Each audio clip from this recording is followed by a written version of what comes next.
What's going on, everyone? Welcome back to my channel. Today we're going to talk about the new medium telephoto lens that was introduced to the Osmo Pocket 3 in its latest firmware. I am going to go over the pros, the cons, what I like, what I dislike, and what I think DJI could have done better. So what exactly is this medium telephoto lens? Well, what they did was they took the 20mm lens that is built into the Osmo Pocket 3 and they zoomed in digitally to make it 40mm. However, this does have some major downfalls because it is a digital zoom. It is not an optical zoom. And what DJI did was they worked their science to try to get it to the best of its ability. However, it is not an optical zoom, so the quality you're going to get on the 20mm is still going to be far superior than the 40mm that they added to this camera. Now, I was so excited to go test this out. I went in, I updated my Osmo Pocket 3, and I opened it up. I was outside ready to go shoot.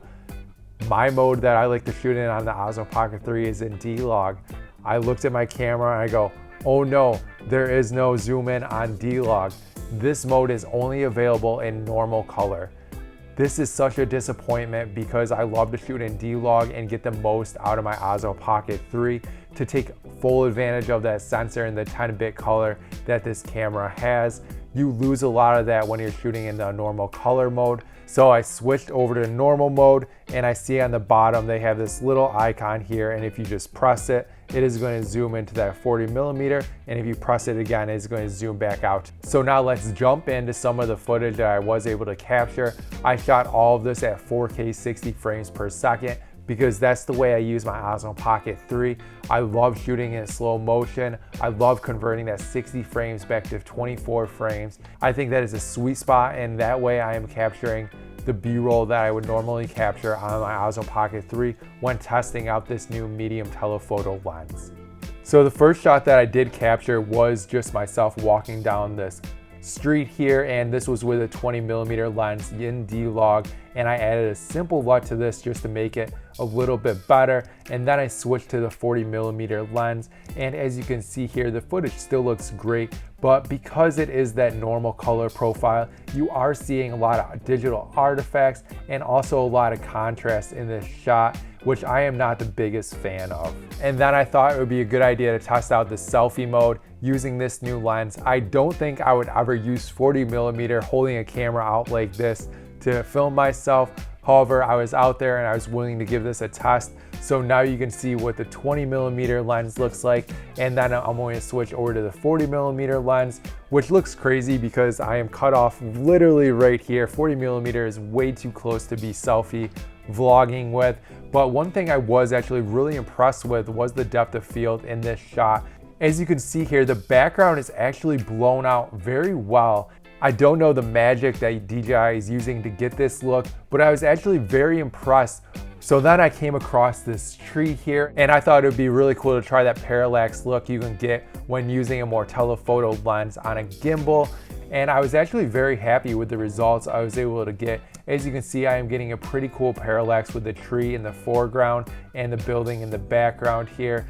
Finally, I walked down the street a little bit more where I knew there was this basketball court, and I thought this basketball court would be a great test to see the difference between that 20mm and the new 40mm lens. So I tried a bunch of different test shots here, but when I was doing this test, I thought to myself, why don't I try to get an active track shot using this new lens?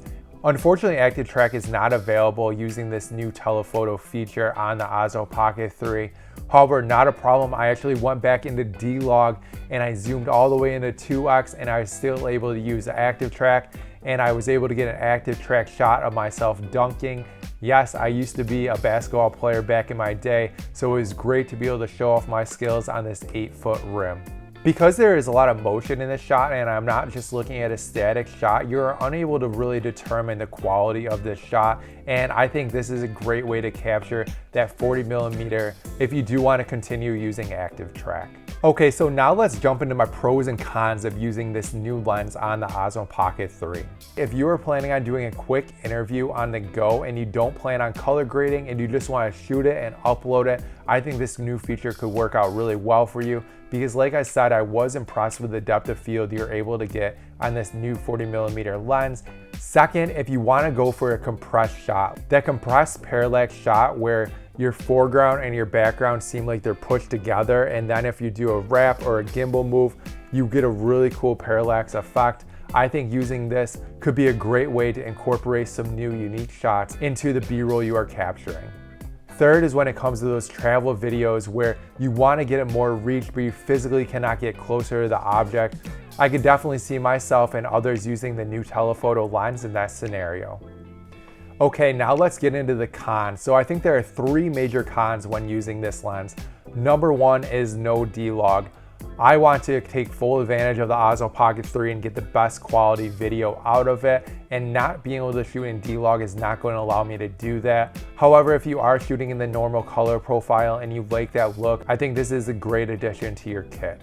Number 2 is no motion tracking. I myself am a lot of times filming these videos on my own, and I really rely on motion tracking in order to capture the shots that I want to capture. Having motion tracking is like having a second cameraman with me. I don't think this lens is going to be very great for capturing low light because you are shooting in that normal color profile. It is going to add a lot of contrast and sharpness to your footage, and you're already having those digital artifacts, which is really going to be amplified once you bring in low light scenarios. Now let's talk about what is so great about this firmware update. The great thing about this firmware update is another firmware update might be available soon where you are able to use active track and shoot in D-Log with this new lens. I think it is great to see DJI coming out with new firmwares like this and implementing it into the Osmo Pocket 3. Especially for a camera that came out over a year ago. They're staying innovative and they're giving people more options when it comes to shooting on the Osmo Pocket 3. This just gets me even more excited for the Osmo Pocket 4, which hopefully will come out within the next couple of years. Like I mentioned in my other videos, I would love to have an optical zoom on the Osmo Pocket 4. That would be absolutely incredible. And for us to see this in the Osmo Pocket 3, that is a close hint that is something that they may be working on at DJI. Now, I personally do not think I will be using this feature a lot because I really rely on D-Log and capturing the highest quality coming out of my Osmo Pocket 3. And a lot of times if I want to get closer to a subject, I can just walk closer to the subject and still use that 20mm optical lens that is built into the Osmo Pocket 3. And I think using the built-in 20mm lens is going to give you the best results on the Osmo Pocket 3. Awesome. Well, thank you again, guys, for watching my video. Please like and subscribe to my channel because you know it helps my channel grow.